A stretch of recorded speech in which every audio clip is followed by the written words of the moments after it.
औज़ुबिल्लाहि मिनश्शैतानिर्रजीम बिस्मिल्लाहिर्रहमानिर्रहीम अल्हम्दुलिल्लाहि रब्बिल आलमीन अस्सलातु वस्सलामु अला रसूलिल करीम रब्बि इश्रह ली सदरी व यस्सिर ली अमरी वहलुल उक़दतम मिन लिसानी यफ़क़हू क़ौली रब्बि यस्सिर वला तुअस्सिर व तम्मिम बिल खैर आमीन या रब्बिल आलमीन। अल्लाहुम्मा सल्लि अला मुहम्मदिन व अला आलि मुहम्मदिन कमा सल्लैता अला इब्राहीम व अला आलि इब्राहीम इन्नका हमीदुम मजीद। अल्लाहुम्मा बारिक अला मुहम्मदिन व अला आलि मुहम्मदिन कमा बारकता अला इब्राहीम व अला आलि इब्राहीम इन्नका हमीदुम मजीद।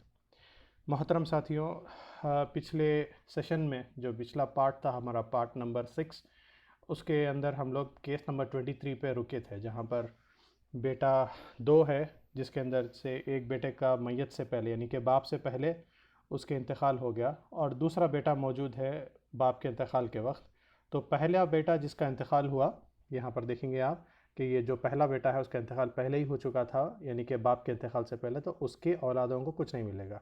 ठीक है, हम ये डिस्कस कर रहे थे और इस बेटे को मिलेगा और ये बेटा क्या करेगा, ये 2 बेटियों को असबा बना लेगा, यानी कि ये असबा माल गैर नहीं असबा बिल गैर की मिसाल है, जिसके अंदर बेटा बेटियों को असबा बना लेता और 2:1 में डिवाइड कर देता पूरी उसको माल को।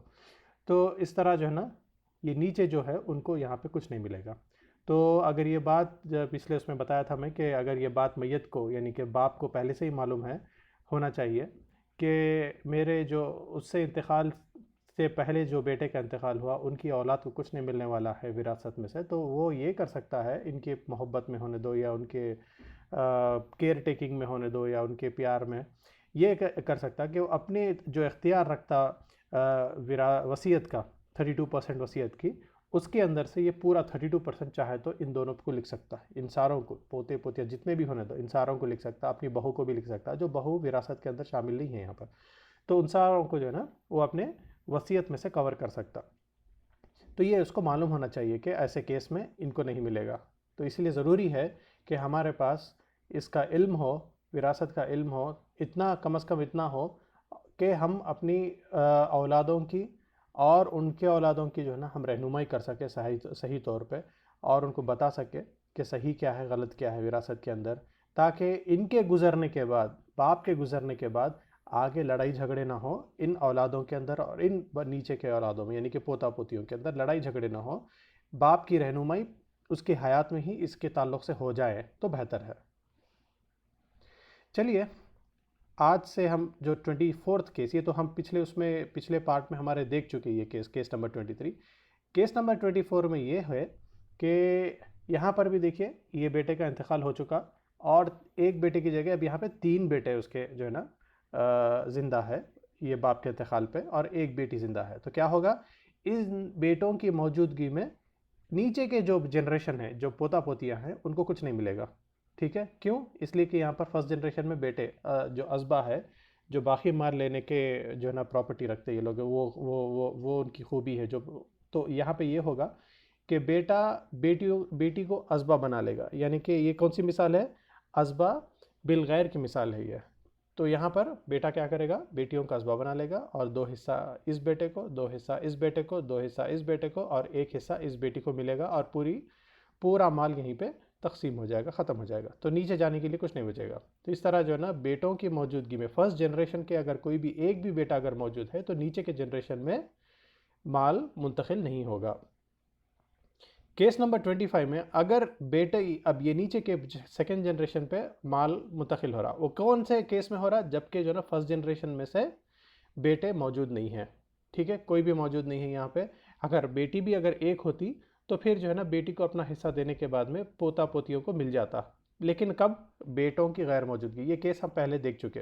अब यहाँ पर भी वैसे ही है, या कोई जनरेशन में से कोई बेटा ना बेटी कोई भी मौजूद नहीं है, तो इसीलिए क्या हो रहा, जो माल है वो सेकेंड जनरेशन में मुंतकिल हो रहा। अगर पोता अकेला होता या 2 होते तो वो पूरा जो है ना उनके ही उसमें अकाउंट में चले जाता, उन्हीं के पास चले जाता। अगर एक पोता होता तो पूरा माल ले लेता, या 2 पोते होते तो आधा आधा डिवाइड कर लेता। लेकिन यहाँ पे पोतियाँ भी है, यहाँ पे भी एक पोती है और इस बेटे से भी एक पोता एक पोती है। तो क्या हो गया, पोता पोती बेटा और बेटे के क़ायम मुकाम है। बेटे और बेटी की गैर मौजूदगी में पोता बेटे के क़ायम मुकाम है और बेटी जो है ना बेटी की क़ायम मुकाम है।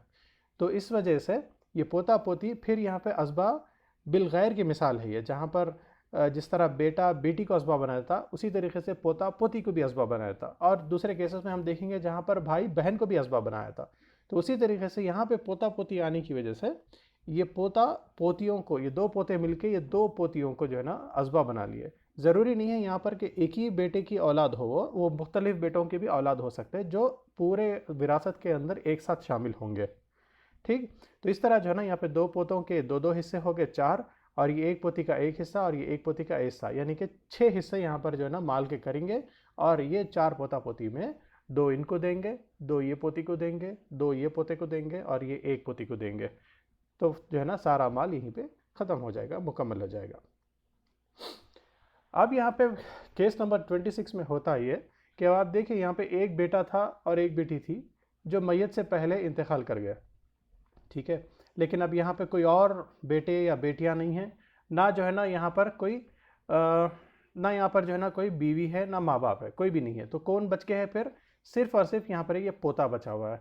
तो इसीलिए क्या होगा, मैयत की दादा की, यानी कि मैयत यहाँ पे दादा है इसका, तो पूरी इसकी पूरा उसका माल जो है ना यहाँ पर पोते को मुंतकिल हो जाएगा। पोता क्यों है ऐसा? बेटे के क़ायम मुक़ाम है, तो 100% पूरा ले लेगा पोता, इसलिए कि इसके साथ में लेने वाले दूसरे कोई भी नहीं है।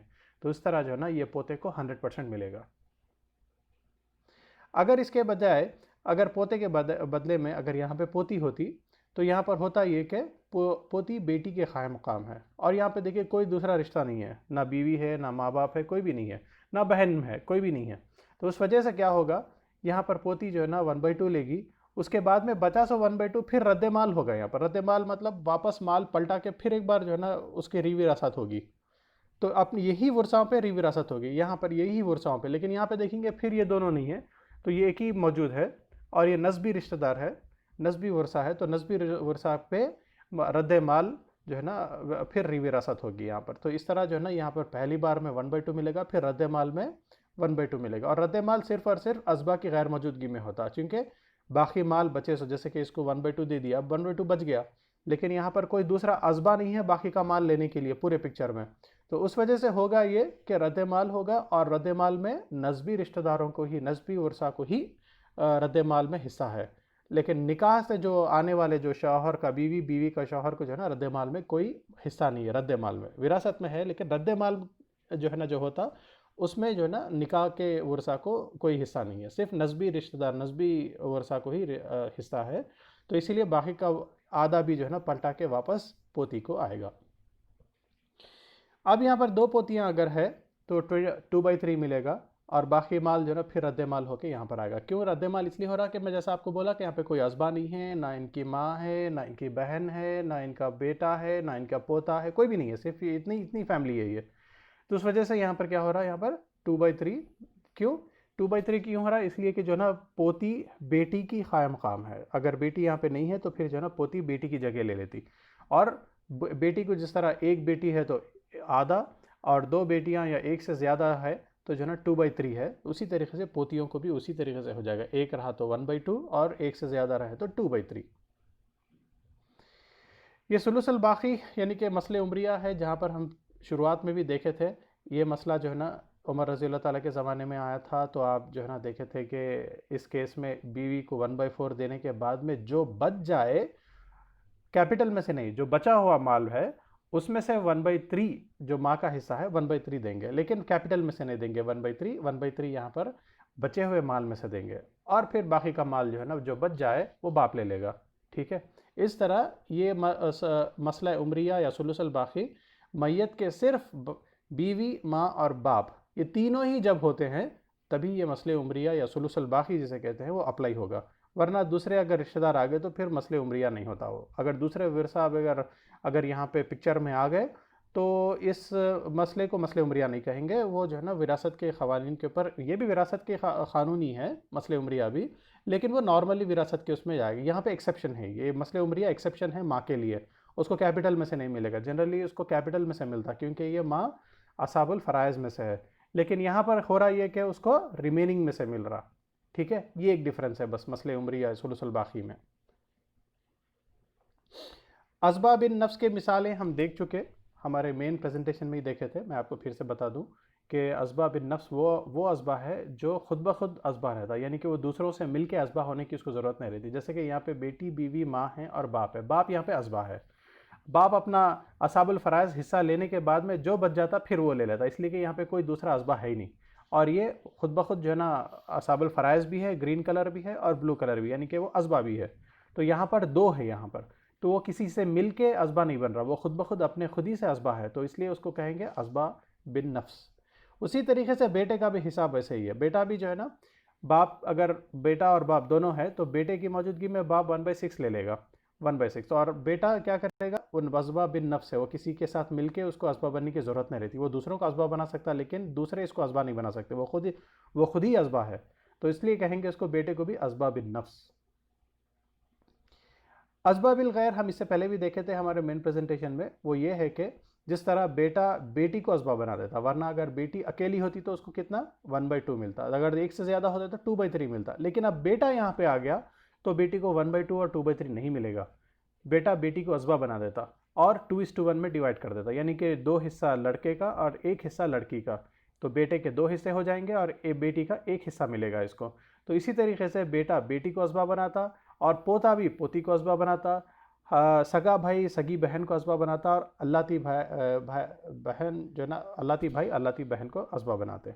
और फिर माल को जो है ना male is to female is equal to 2:1, यानी कि बच्चे लड़के का 2 हिस्सा और लड़की का 1 हिस्से में डिवाइड होगा। ये असबा बिल गैर की मिसाल है।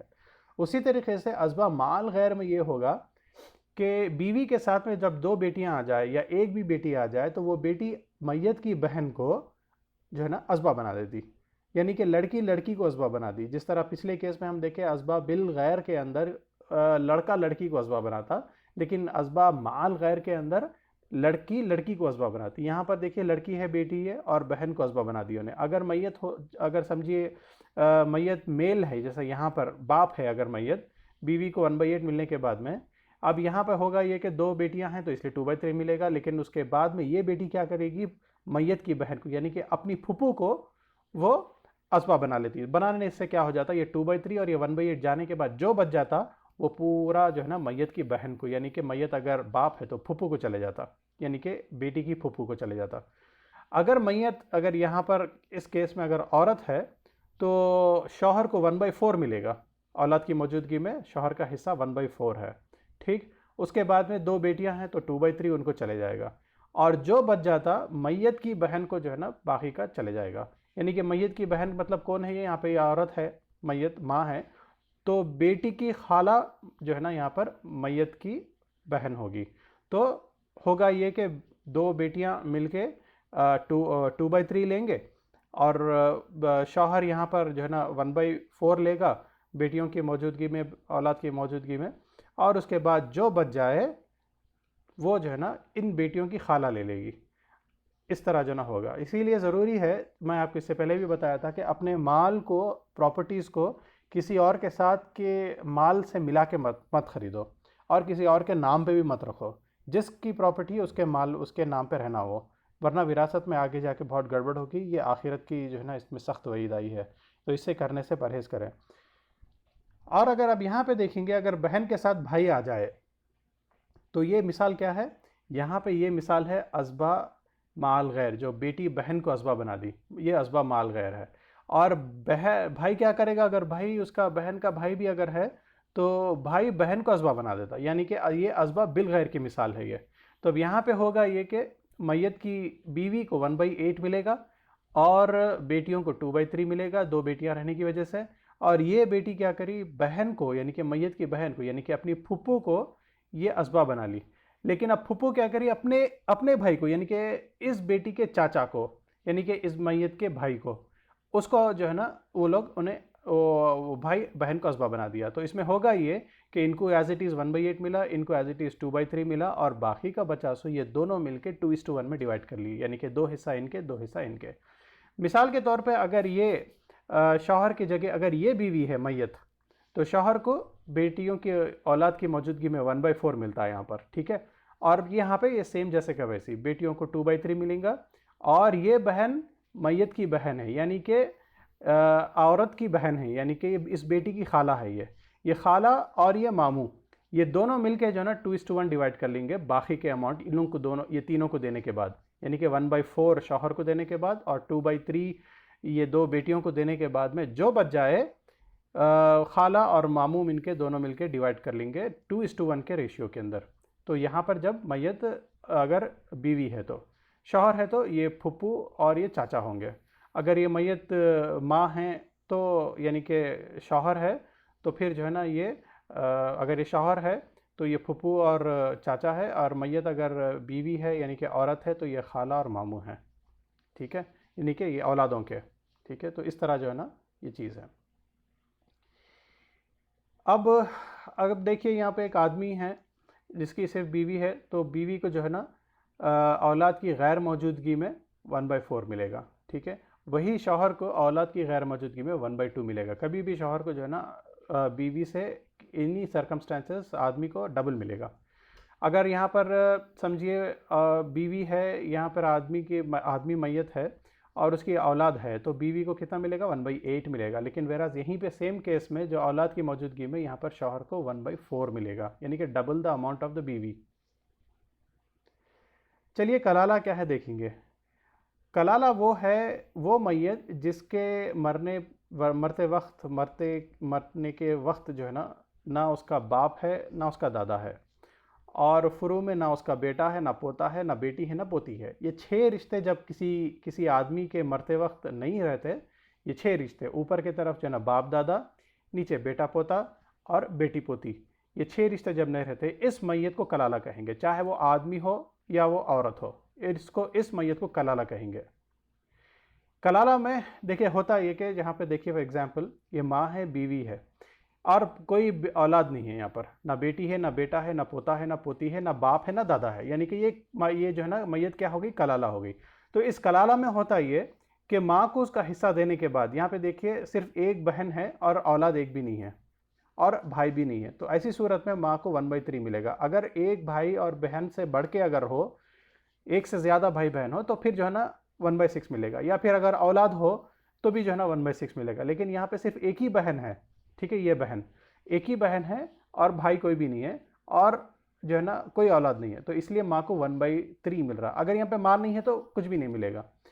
और यहाँ पे बीवी को औलाद की गैर मौजूदगी में, जैसे कि यहाँ पे कोई बेटा नहीं है, बेटी नहीं है, पोता नहीं है, पोती नहीं है, कोई भी नहीं है, यहाँ पर कोई औलाद नहीं है, यहाँ पर कोई औलाद नहीं रहे, तो बीवी को कितना मिलेगा 1/4 मिलेगा। ठीक, अब जो इनको 1/3 देने के बाद, इनको 1/4 देने के बाद में अब बहन की तरफ आएंगे।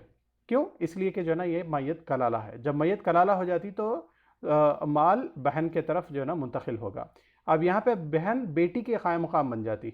ठीक, और बहन को जो है ना, बहन को असबाब बनाने वाली ना बेटी है ना पोती है ना भाई है, कोई भी नहीं है, तो इसलिए क्या होगा, बहन अपनी फ़र्ज़ी हिस्सा लेंगी। यहाँ पे फ़र्ज़ी हिस्सा यानी कि बहन, समझिए बेटी का फ़र्ज़ी हिस्सा क्या है 1/2 है, तो यहाँ पर बहन 1/2 लेगी। ठीक, उसके बाद में फिर अगर माल बच जाए तो वो रद्द माल होगा। रद्द माल में क्या होगा, नस्बी रिश्तेदारों को ही मिलेगा, यानी कि माँ को बहन को फिर से मिलेगा लेकिन बीवी को नहीं मिलेगा, क्योंकि वो निकाह का रिश्ता है। रद्द माल में निकाह के रिश्तेदारों को नहीं मिलेगा। तो इस तरह जो है ना यहाँ पर अगर माँ नहीं है, सिर्फ बीवी है और एक बहन है, पालियस और बेटी भी अगर है, ठीक है, गोद ली हुई बेटी है या गोद ले हुआ बेटा है, उसको नहीं मिलेगा, क्योंकि वो नस्बी रिश्तेदार नहीं है, इसके नस्बी वर्सा नहीं है। वारिस वही बनेंगे जो नसब से या निकाह से रिश्ते में होंगे या वला से होंगे। वला यानी कि ग़ुलाम, तो वो यहाँ पे हम जो है ना आज के जो ज़माने में ग़ुलामों का कॉन्सेप्ट नहीं है, तो इसलिए उसके ऊपर हम कॉन्सेंट्रेट नहीं करेंगे, लेकिन मैं आपके इल्म के लिए पहले ही बता चुका वला क्या है। तो यहाँ पर हम नस्बी रिश्तेदार और निकाह के रिश्तेदारों पे ही जो है ना यहाँ पर फोकस कर रहे हैं इन एग्जांपल्स में। तो यहाँ पर देखिए आप, ये जो है ना यहाँ पे बीवी निकाह का रिश्ता है और माँ का और बहन का जो है ना नस्बी रिश्ता है। लेकिन यहाँ पे अगर दो पाल लिए सो बच्चे हैं, यानी कि गोद लिए हुए बच्चे हैं, बेटा होने दो बेटी होने दो, ये इनका कोई रिश्ता नहीं है इस मैयत से, ना वो नसब से है ना वो निकाह से है ना वला से है, तो ये लोग जो है ना विरासत में शामिल नहीं रहेंगे। गोद लिए हुए पाल लेने वाले औलादों का कोई जो है ना मैयत के विरासत में हिस्सा नहीं है। अगर मैयत अगर उसको कुछ देना चाह रहा तो वो 32% से ज़्यादा नहीं दे सकता। ठीक है, वो 32% ही देगा, तो वो 32% में उनको लिख सकता है, लेकिन उसकी बाकी की जो जायदाद होगी वो उसकी माँ, बीवी और बहन में डिस्ट्रीब्यूट हो जाएगी। ठीक। अब देखते हैं यहाँ पर सेम जो है ना, अब दो बहन आ गई यहाँ पर, ठीक है। दो बहन आते ही क्या हो गया, औलाद नहीं है लेकिन दो बहन है, इसलिए 1/3 की जगह यहाँ पर माँ को मिल रहा है 1/6। लेकिन औलाद की गैर मौजूदगी में बीवी को मिलेगा 1/4। अब यहाँ पर दो बहनें हैं, ये बहन जो है ना बेटी के क़ायम मकाम, ठीक है। तो फिर अगर दो बेटियां हो तो कितना मिलेगा, 2/3 मिलेगा ना। तो इसी वजह से यहाँ पर दो बहनों के मिलने की वजह से यहाँ पर उनको 2/3 मिलेगा। 1/2, एक बहन रहे तो 1/2 और दो बहनें रहे तो 2/3। अगर तीन भी बहनें हो तो भी 2/3 है। तो इस तरह जो है ना यहाँ पे, और इस बहन को असबा बनाने वाली ना बेटी है, ना पोती है, ना भाई है। तो इसीलिए जो है ना यहाँ पे बहन अपना फर्जी हिस्सा लेंगी, फिक्स्ड हिस्सा लेंगे 2/3। अब इस मिसाल में आप देखिए यहाँ पर मैयत स्टिल जो है ना यहाँ पर कलाला है। यहाँ पे बाप नहीं है, दादा नहीं है, बेटा नहीं है, बेटी नहीं है, पोता नहीं, पोता भी नहीं है और पोती भी नहीं है। तो ये 6 रिश्ते यहाँ पर मौजूद नहीं हैं। तो इस वजह से होगा ये कि मैयत को कलाला कहेंगे, और जब मैयत कलाला होगी तो बहन के तरफ, भाई बहनों की तरफ हिस्सा जाएगा, ठीक है। तो माँ को जो है ना 1/6 जैसे का वैसे मिल गया, क्योंकि यहाँ पे दो बहन और एक भाई है, यानी कि एक एक नहीं है यहाँ पर, दो अब 3 हो गए यहाँ पर। तो इसीलिए जो है ना इसको 1/6 मिलेगा, सॉरी। और मैयत की बीवी को कितना, 1/4 मिलेगा औलाद की गैर मौजूदगी में। अब यहाँ पर आ गई बात अब बहनों की। अब दो बहना है, दो बहनों के साथ लेकिन आ गया यहाँ पर भाई। तो अब ये कौन सी मिसाल है, ये कौन सा जो है ना अज़बा है, ये अज़बा बिलगैर की मिसाल है कि भाई बहन को अज़बा बना देता, जिस तरह बेटा बेटी को अज़बा बना देता, पोता पोती को अज़बा बना देता, उसी तरीके से तीसरा भी है कि भाई बहन को अज़बा बना देता। तो यहाँ पे दो बहनें हैं, तो इस वजह से होगा ये कि दो हिस्सा ये लेगा और एक हिस्सा ये, एक हिस्सा ये, यानी कि 1/6 और 1/4 देने के बाद में जो बच जाता, भाई बहन जो है ना उसको डिस्ट्रीब्यूट कर लेते हैं। ये दो हिस्सा भाई के होंगे और एक हिस्सा इन दो बहनों के होंगे, ठीक है। उसी तरीके से अगर दो भी भाई हैं यहाँ पर, तो दो भी अगर भाई है और दो बहनें हैं यहाँ पर, तो यहाँ पर जो है ना ये दो मिला के फिर हमारे को 2:1 में डिवाइड होगा। दो इसके, दो हिस्से इसके, एक हिस्सा इसका और एक हिस्सा इसका, ऊपर के जैसे का वैसी जैसे पहले से थे। तो ये कौन सी मिसाल आ गई फिर यहाँ पर, कौन सा अज़बा है ये अज़बा बिलगैर है। भाई बहन को यहाँ पर अज़बा बना दे रहा और दोनों जो है ना सब मिलके 2:1 में भाई इस टू बहन डिवाइड कर ले रहे। अब यहाँ पर देखिए आप, अगर मैयत का सिर्फ बीवी माँ है और बहन की जगह पे मैं यहाँ पे भाई को लेके आया, बहन कितना, अगर एक रहे तो 1/2 ले रही थी, अगर दो रहे तो और एक से ज़्यादा रहे तो 2/3 ले रहे थे। लेकिन अब यहाँ पर भाई आ गया। इस भाई के केस में ये होगा कि सिंस एक भाई है यहाँ पर, तो उसको मिलेगा 1/3 माँ को, और औलाद की गैर मौजूदगी में बीवी को मिलेगा 1/4। और जो बाल बच जाता वो अज़बा भाई जो है ना बेटे का क़ायम मकाम होता, तो वो क्या करेगा, पूरा बाकी का जितना बचा हुआ माल है वो पूरा ये ले लेगा। अगर ये मैयत की जगह पे, अगर शौहर की जगह अगर बीवी है तो उस बीवी का भाई ले लेगा ये। इसीलिए ज़रूरी है कि बीवी अपना माल से ही अपनी प्रॉपर्टी ख़रीदे, शौहर अपने माल से ही प्रॉपर्टी ख़रीदे। अगर दोनों मिला के प्रॉपर्टी ख़रीदेंगे ना तो यहाँ पर मुश्किल हो जाएगी। यहाँ पे किस भाई को कितना जाना है वो यहाँ पे बड़ी बड़ी मुश्किल हो जाएगी। अगर शौहर के इंतकाल पे बीवी का भी अगर पैसा उसमें लगा हुआ है तो फिर इस भाई को क्या देंगे आप, क्योंकि वहाँ पर बीवी का भी पैसा लगा हुआ है। तो इसीलिए जो है ना ज़रूरी जो है ना ये है कि आप अपने ही माल से अपनी प्रॉपर्टी ख़रीदें और बीवी को अपने ही माल से उसकी अपनी प्रॉपर्टी ख़रीदने दें। और जबकि आपके पास मर्द औलाद नहीं है तो वरना जो है ना, और आगे भी जाके और भी कॉम्प्लिकेशंस होंगे अगर विरासत के अंदर, जब जो है ना आप प्रॉपर्टी ख़रीदें और बीवी के नाम पे रखें या बीवी ख़रीदें आपके नाम पे रखें, आगे जाके लिटिगेशंस होंगे। तो जो है ना चूँकि ये आखिरत के ज़ामिन है इस बात जो है ना, तो इसीलिए हमारे को इसमें बहुत ही ज़्यादा केयरफुल रहने की ज़रूरत है, बहुत ही ज़्यादा मोहतात रहने की ज़रूरत है। अब यहाँ पर देखिए सेम केस है, कलाला का दो भाई है, तो दो भाई क्या करेंगे, बाकी का माल जो आया उसको इक्वली डिवाइड कर लेंगे। तो हिंट्स यहाँ पर यह है कि भाई बेटे के क़ायम मकाम हो जाता, बहन बेटी की क़ायम मकाम हो जाती, बेटा बेटी को अज़बा बना देता अज़बा बिलगैर में, पोता पोती को अज़बा बना देता अज़बा बिलगैर में, भाई बहन को अज़बा बना देता अज़बा बिलगैर में। और माँ के उसमें ये हिंट ये है कि औलाद अगर है अगर और भाई बहन है एक से ज़्यादा तो फिर जो है ना 1/6 होंगे। अगर औलाद नहीं है और भाई बहन भी नहीं है तो फिर 1/3 होगा, या एक भाई एक बहन भी है तो माँ को जो है ना 1/3 देंगे। अब ये केस में देखिए अब यहाँ पर एक चीज़ है, ये भी मैयत कलाला है, ना इसकी बीवी है, ना इसका भाई है, ना बाप है, ना दादा है, ना बेटा है, ना पोता है, ना बेटी है, ना पोती है, और बीवी भी नहीं है। सिर्फ है तो बहन है, एक अल्लाती बहन भी है। अल्लाती बहन मतलब बाप शरीक बहन, जिसके बाप एक है लेकिन माएँ अलग है, माएँ मुख्तलिफ है। तो इस मैयत का की बाप शरीक बहन एक है, ठीक है, जिसके यानी कि उसके बाप की और एक शादी हुई थी।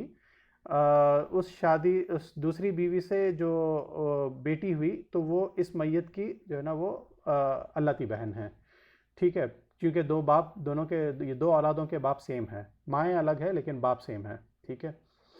तो अब यहाँ पे होगा ये कि ये बेटी अल्लाती बहन जो होगी ना, वो पोती के ख़ाया मुक़ाम है, ठीक है। बहन बेटी के ख़ाया मुक़ाम है, लेकिन अल्लाती बहन पोती के ख़ाया मुक़ाम है। तो आप देखे होंगे इससे पहले एक एग्ज़ाम्पल था जहाँ पर बेटी पोती का जो है ना केस आया था। तो उसमें क्या हुआ था कि बेटी 1/2 ली थी और पोती 1/6 ली थी। तो अब यहाँ पर भी सेम केस वही है, ये बहन बेटी के ख़ाया मुक़ाम है और अल्लाती बहन पोती के ख़ाया मुक़ाम है। तो बेटी 1/2 लेगी अकेले में, तो अल्लाती बहन 2/3 को पूरा करने के लिए 1/6 लेगी। उसी तरीके से पोती जिस तरह 1/6 लेगी, यहाँ पे अल्लाती बहन 1/6 लेगी। और बेटी जो 1/2 लेने वाली थी, वो जो है ना बहन 1/2 लेगी अकेले रहने का। तो 1/2 और ये 1/6 दोनों को ऐड करो, फिर आपको जो है ना 2/3 आ जाएंगे। तो ये बेटी पोती का मामला है। ये सेम केस है, बहन और अल्लाती बहन इज इक्वल टू बेटी एंड पोती। उसी तरीके से अगर आप देखेंगे यहाँ पर कि यहाँ पर भी देखिए, अब दो बहनें आ गए, मतलब 1/2 नहीं मिलेगा, अब इनको जो है ना 2/3 मिलेगा। यहाँ पे 2/3 पूरे का पूरा कवर हो गया, तो अब कुछ नहीं बचा यहाँ पर जो अल्लाती बहन को यानी कि इसको आ सके। तो इसीलिए जो है ना पोती यहाँ पर ये पोती के जो क़ायम मुक़ाम रहने वाली अल्लाती बहन है, ये महरूम हो जाएगी। तो 2/3 इनको जाएगा, फिर जो है ना जो बच जाए वो जो है ना फिर देखेंगे कि असबा है या नहीं, असबा नहीं है तो फिर रद्द माल का जो है ना यहाँ पर मसला आएगा, ठीक। उसके बाद में अब यहाँ पर इस मामले में ये है 45 केस के अंदर कि दो बहनें हैं और अल्लाती भाई है, अल्लाती बहन है, यानी कि बेटी बेटी पोती पोता है। ये इस तरीके का मामला है। ये हम केस इससे पहले भी आया था ये। तो हम क्या करें, यहाँ बेटियों को जो है ना बहनों को यानी कि बेटियों के बराबर है ये, तो 2/3 दे देंगे इनको। और चूंकि यहाँ पे अल्लाती भाई यानी कि पोता आ गया, ठीक है, तो पोता पोती को क्या करेगा, असबा बना देगा। ये 2/3 देने के बाद जो बच जाता ये दोनों ले लेंगे, 2:1 में डिवाइड कर लेंगे, अल्लाती भाई और अल्लाती बहन। उसी तरीके से अगर यहाँ पर भाई आ गया, तो भाई तो डायरेक्ट बेटे के क़ायम मुक़ाम है, उस वजह से यहाँ पर इन लोगों को कुछ नहीं मिलेगा, यानी कि ये पोते हैं, ये पोता पोती है, पोते पोती को कुछ नहीं मिलेगा बेटे के मौजूदगी में। तो बेटा और ये दो बेटियाँ हो गई है, वो क़ायम मुक़ाम हो जाते हैं। भाई बेटे का क़ायम मुक़ाम हो जाता है और बहनें बेटियों के क़ायम मुक़ाम हो जाते। तो ये तीनों मिलके जो है ना, तो एक साथ जो भी माल है उसको 2:1 में डिवाइड कर लेंगे। अब यहाँ पर देखिए मैयत कलाला नहीं है यहाँ पर, इसलिए कि बेटी मौजूद है। अब यहाँ पे ये केस में होगा ये कि असबा माल गैर में बेटी बहन को यानी कि मैयत की बहन को असबा बना दी, तो 1/2 ये लेगी और बचा सो ये ले लेगी, तो अल्लाती बहन को कुछ नहीं मिलेगा। अल्लाती बहन क्या होगा, यहाँ पर सगे भाई बहन की मौजूदगी में अल्लाती भाई या अल्लाती बहन वो महरूम रहेंगे। तो यहाँ पर सगे भाई है, यहाँ पे सगे बहन है, तो बहन की वजह से क्या हो गया, अल्लाती बहन जो है ना महरूम हो गई। अब यहाँ पर अल्लाती भाई भी अगर आ जाए तो भी कुछ नहीं मिलेगा, इसलिए कि बाकी का जो माल है बेटी बहन मैयत की बहन को असबा बना के 1/2 ये लेके बाकी का पूरा इसको चले गया, तो कोई माल नहीं बचा इन दोनों को देने के लिए। तो इसीलिए होगा ये कि अल्लाती भाई और अल्लाती बहन भाई या बहन की मौजूदगी में वो महरूम हो जाते, ये दोनों को कुछ नहीं मिलेगा।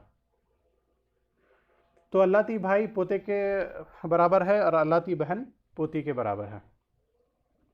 अब अखियाफ़ी भाई बहन की तरफ आएंगे हम। यहाँ पर तक जो है ना अल्लाती का था। अखियाफ़ी भाई का मतलब क्या है, अखियाफ़ी भाई मतलब माँ शरीक भाई, जिसके माँ सेम है लेकिन बाप मुख्तलिफ है।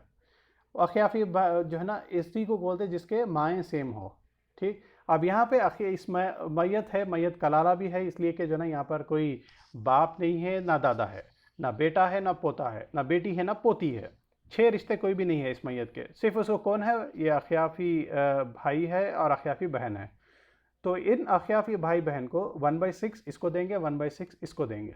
ये अखियाफ़ी भाई बहन का फ़र्ज़ी हिस्सा है, यानी कि इनका हिस्सा कुरान में दर्ज है कि अख्याफ़ी भाई को और बहन को 1/6 है उनको।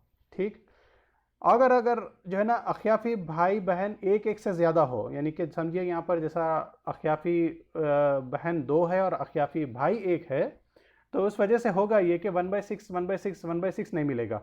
अब ये लोग पूरे के पूरे 1/3 के अंदर जो है ना ये तीनों बराबर का जो है ना डिवाइड कर लेंगे, बराबर का जो है ना वो लोग डिस्ट्रीब्यूट कर लेंगे, ये पूरे के तीनों 1/3 में डिवाइड कर लेंगे, ये पूरा इक्वली डिवाइड कर लेंगे। अगर यहाँ पर चारों भी अगर है, 2 भाई 2 बहन है अख्याफ़ी, पूरे के पूरे अख्याफ़ी है, तो भी जो है ना ये लोग पूरे के पूरे 1/3 के अंदर पूरा डिवाइड कर लेंगे। ये सारा माल 1/3 के अंदर जो है ना 1/3 जो भी इनको आएगा तो ये लोग इक्वली 1/3 को अपने में डिवाइड कर लेंगे चारों। अगर 6 भी हो 8 भी हो अख्याफ़ी भाई बहन, तो भी जो है ना 1/3 के अंदर ही सब शामिल हो जाएंगे। उसी तरीके से अगर आप देखिए यहाँ पर अगर माँ है, बीवी है, बहन है, ठीक है, उसके बाद अख्याफ़ी भाई अख्याफ़ी बहन है, ये पूरे रिश्ते जितने भी यहाँ पर अटैच्ड है ये पूरे के पूरे जो है ना असाबुल फ़राइज़ रिश्ते हैं। तो माँ को जो है ना औलाद की गैर मौजूदगी में और एक बहन रहने की वजह से यहाँ पर माँ को 1/3 मिलेगा और बीवी को 1/4 मिलेगा औलाद की गैर मौजूदगी में। और बहन बेटी के क़ायम मुक़ाम है तो एक रहने की वजह से उसको 1/2 मिला। और भाई बहन अख्याफ़ी बहनें यहाँ पर चारों हैं और ये चारों को मिला के जो है ना 1/3 मिलेगा। ये पूरे फ़र्ज़ी हिस्से हैं, यानी कि असाबुल फ़राइज़ है पूरे के पूरे। इवन अख्याफ़ी भाई बहन भी असाबुल फ़राइज़ है, इनके हिस्से कुरान में मुक़र्रर है। जिस तरह बीवी माँ बहन इनके मुक़र्रर है, उसी तरीके से जो है ना इनके अख्याफ़ी भाई बहन के भी हिस्से मुक़र्रर है। अब यहाँ पर देखिए मैयत यहाँ पर बाप रहने की वजह से ये मैयत कलाला नहीं है। ठीक, ये मैयत कलाला नहीं है। अब यहाँ पे क्या होगा, बीवी है, माँ है, बाप है और बहन है। तो बाप की मौजूदगी में चूंकि मैयत कलाला नहीं है, बहन को कुछ नहीं मिलेगा। ठीक है, तो क्या होगा, यहाँ पे औलाद की गैर मौजूदगी में औलाद की गैर मौजूदगी है, तो औलाद की गैर मौजूदगी में बीवी को 1/4 मिलेगा और औलाद की और भाई बहन की गैर मौजूदगी में यहाँ पर जो ना एक बहन है, लेकिन एक बहन से जो है ना इसका हिस्सा चेंज नहीं होता, एक से ज़्यादा भाई बहन रहा तो इसका हिस्सा चेंज होता। तो यहाँ पर एक बहन है और कोई औलाद नहीं है, तो इसको माँ को 1/3 है। और जो माल इन लोगों को देने के बाद में 1/4 और 1/3 देने के बाद जो बच जाता वो बाकी माल पूरा बाप ले लेता। ठीक है, तो इसलिए यहाँ पर ये अज़बा बन गया है। ठीक है, यहाँ पे कोई मैयत की औलाद नहीं है, इस वजह से ये अज़बा बन गया। और ये जो है ना मैयत कलाला नहीं रहने की वजह से ये बहन को कुछ नहीं मिलेगा। यहाँ पर 54 ये लास्ट केस है हमारा, जिसमें हम देख रहे हैं यहाँ पर कि जो है ना बीवी है, माँ है और बहन है, बेटी है, बेटा है और इस बेटे की एक पोती है। अब यहाँ पर क्या होगा, ये फ़र्ज़ी हिस्सा है, यानी कि ये असाबुल फ़राइज़ का हिस्सा है माँ का, बेटी की मौजूदगी है और एक बहन की भी मौजूदगी है, तो औलाद की मौजूदगी में डायरेक्टली इसको 1/6 है। ठीक है, और बीवी जो है ना यहाँ पे औलाद की मौजूदगी में 1/8 है। मैयत कलाला नहीं है यहाँ पे इसलिए कि इसकी बेटी है, यहाँ पर बेटी मौजूद है, बेटी मौजूद है तो फिर मैयत कलाला नहीं हो सकती। ठीक है, कलाला का डेफिनेशन तो मैं आपको ऑलरेडी बता चुका यहाँ पर। तो उसमें यह है यहाँ पर कि कलाला का डेफिनेशन तो आपको मालूम है कि बाप ने रहना, दादा ने रहना, बेटा ने रहना, पोता रहना, बेटी ने रहना, पुती ने रहना। यहाँ पर बेटी है इसलिए ये मैयत कलाला नहीं है। तो यहाँ पर होगा ये कि माँ 1/6 लेगी और बीवी 1/8 लेगी। और बहन यहाँ पर देखिए क्या होगा, बहन बेटी के क़ायम मुक़ाम है तो वो आधा लेगी।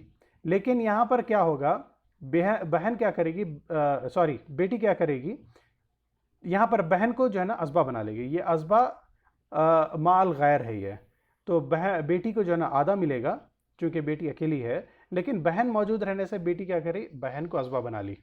ठीक, ये अज़बा माल गैर है और अज़बा बनने से ये पूरे का पूरा जो है ना बाकी का माल लेगी। लेकिन यहाँ पर एक और, यहाँ पे एक पोती भी है, लेकिन ये पोती क्या होगी, यहाँ पे बेटी पोती का केस होगा ये। तो 1/2 इसको मिलेगा, 1/6 इसको मिलेगा। 1/6 इस पोती को इसलिए मिलेगा कि 1/6 + 1/2 बेटी पोती जो है ना बेटी के क़ायम मुक़ाम है, तो 1/2 चूँकि बेटी अकेले रहने से मिल रहा और 2/3 को पूरा करने के लिए इस पोती को 1/6 देंगे। तो आप देखिए बेटी और पोती मिला के जो है ना 1/2 + 1/6 = 2/3 हो जा रहा। तो पोती बेटी के क़ायम मुक़ाम सब्स्टिट्यूट बन जा रही हो, तो अब ये 1/6 और 1/2 मिला है तो 2/3 हो जा रहा। तो उस वजह से बेटी यहाँ पर जो है ना 1/2 लेगी और पोती 1/6 लेगी, और जो माल बच जाए वो जो है ना यहाँ पर बहन को दे देंगे। तो इस तरीके से इस मैयत का जो है ना माँ को 1/6 और बीवी को 1/8, बेटी को 1/2 और पोती को 1/6, और जो माल बच जाए बेटी जो है ना जो बहन को असबा बना ली थी, बाकी का माल बहन को ले लेगी, बहन ले लेगी। इस तरह जो है ना बेटी बहन को असबा बनाती, असबा माल गैर में, और पोती जो है ना बहन को भी असबा बना लेती असबा माल गैर के अंदर। तो ये जो है ना केसेस थे जो मैं आपके सामने रखना चाह रहा था। तो इस तरह से जो है ना हमारे 54 केसेस मुकम्मल हुए। मैं उम्मीद करता हूँ कि ये सारे केसेस हमारे ख़ानदानों में, हमारे जान पहचान में कवर हो जाएंगे। इससे हटके बाहर जो है ना केसेस नहीं रहेंगे। अगर कहीं पे भी आपको इससे हटके अगर कोई केस दिखा तो आप मेरा जो मेन प्रेजेंटेशन है, हिस्से जो डिस्ट्रीब्यूशन का, जो हिस्सों का फंडामेंटल्स का जो प्रेजेंटेशन है, आप उसको एक बार फिर से देखिए, आपको समझ में आ जाएगा कि उसको कैसे डिवाइड करना है। अगर उसके बावजूद भी अगर आपको समझ में ना आए तो बराए करम मेहरबानी आप फतवा मत दें किसी को, क्योंकि यह हमारे आखिरत का मामला है। आप बड़े ही मोहतात रहें। अगर आप कॉन्फिडेंट है देने के तो ही दीजिए, और जो इन्फॉर्मेशन जो आपको सामने वाला दे रहा है कि मेरे ये रिश्ते हैं, ये वर्सा है, मेरे जाने के बाद इनको किसको को कितना मिलेगा, आप जितने सवाल वो करता आपसे, आप उससे जो है ना उससे 3 गुना सवाल आप ज़्यादा करिए उससे, ताकि हो सकता है कि वो आपको मिसगाइड कर रहा हो कि आप उसको उसके हक़ में फतवा दें। कई लोग ऐसे होते हैं जो है ना इस तरीके से सवाल करते हैं कि वो सवाल के हिसाब से वो चाहते हैं कि वो उनके हित में आप जो है ना उसका फतवा दे या आंसर दे, और फिर जो है ना हम गिरफ्त में आ जाते हैं आखिरत में। तो इसलिए उस ज़रा मोहतात रहें और चौकन रहे इस मामले में। जो है ना हमारा एक वाक़या हुआ था, मैं जब कोर्स कर रहा था तो मेरे उस्ताद को जो है ना एक सवाल आया था। तो मेरे उस्ताद आखिरी में जो है ना 10 मिनट पर्चियाँ लेते थे ख़वातीन के पास से, कि जो है ना वो सवालात जो है ना पूछती थी। उसमें हुआ ये कि एक ख़ातून ये सवाल करी कि मेरे शौहर के इंतकाल पर मुझको और मेरी बेटी को विरासत में जो है ना मिलेगा या नहीं मिलेगा। सवाल बहुत सिंपल था। हमको ऐसा लगा कि अरे ये तो बहुत सिंपल सवाल है, शौहर के इंतकाल के ऊपर बेटी उसकी बीवी को और बेटी को कैसा नहीं मिलेगा, वो तो आंसर बहुत ईजी है। लेकिन उस्ताद उसका आंसर ये दिए कि सवाल क्लियर नहीं है। उस्ताद है, पीएचडी करे हुए हैं विरासत के अंदर, और ये जवाब दे रहे कि सवाल क्लियर नहीं है। तो हम परेशान हो गए, बोले कि अरे ऐसा कैसे हो सकता। तो फिर आपने ये कहा कि उस खातून को कि आपने ये नहीं बताया कि वो जो बेटी है उसी शौहर से पैदा हुई या फिर आपके दूसरे शौहर से पैदा हुई, आप ये नहीं बताए। और फिर आप ये नहीं बताए कि उस शौहर को, जो आपका शौहर है, उसकी और भी कोई बीवियां हैं या नहीं हैं। तो सवाल क्लियर नहीं है, मैं नहीं बता सकता। तो इस तरीके से जो है ना हमको लोग पूछेंगे कि इस तरह जो है ना हमारी अगर बेटी है, हमारी बीवी है, तो उसको कितना मिलेगा, और दूसरे रिश्तों को छुपाने की कोशिश करेंगे। आप इससे मोहतात रहना, बहुत केयरफुल रहना, और कुछ भी आंसर देने से पहले आप उसका डायग्राम में डाल लें और उसके बाद में उसको एनालिसिस करें। फ़ौरी जवाब देने की ज़रूरत नहीं है, कोई जो है ना सोल्यूशन देने की ज़रूरत नहीं है। आप आराम से उसका वक्त लें। अगर आपको समझ में नहीं आया तो उलमा से रुजू करें और उसके बाद लेके जाके उसका सोल्यूशन दें, और उसको ये बताएं कि आपके दिए हुए इंफॉर्मेशन के बेसिस के ऊपर मैं ये डिवीज़न करके आपको दे रहा हूँ। अगर आप कोई इन्फॉर्मेशन मुझसे छुपा के जो है ना मुझसे सवाल करे हैं तो उसके ज़िम्मेदार आप हैं। इस तरीके से उसको बता के आप जो है ना बरी ज़िम्मा हो जाए अपनी पकड़ से, अपनी जो है ना गिरफ्त से, जो अल्लाह ताला आखिरत में इस विरासत के गड़बड़ पे जो है ना नाइंसाफ़ी पे या बेअदली पे हमारे को करने वाला है। अल्लाह ताला से दुआ है कि हम सबको विरासत का इल्म हमको ज़हन नशीन करने की तौफ़ीक़ और आसान करने की जो है ना वो करें, और हमको इसमें विरासत के अंदर हमारी गिरफ्त ना हो। हम विरासत में अदल करने वाले और सबका हक़ बराबर देने वालों में से हमको बनाएं। अल्लाह ताला हमारी खिदमत को कबूल फ़रमाए, और जितना भी हम यहाँ पे बैठ के इस कोर्स को कंप्लीट करने की कोशिश करें, अल्लाह ताला हमारे इस वक्त को गुजारना कबूल फ़रमाए, हमारे नीयतों को, हमारे इखलास को दुरुस्त करे, हमारी खिदमत को कबूल फ़रमाए। व आखिर दाना अनिल हम्दुलिल्लाहि रब्बिल आलमीन।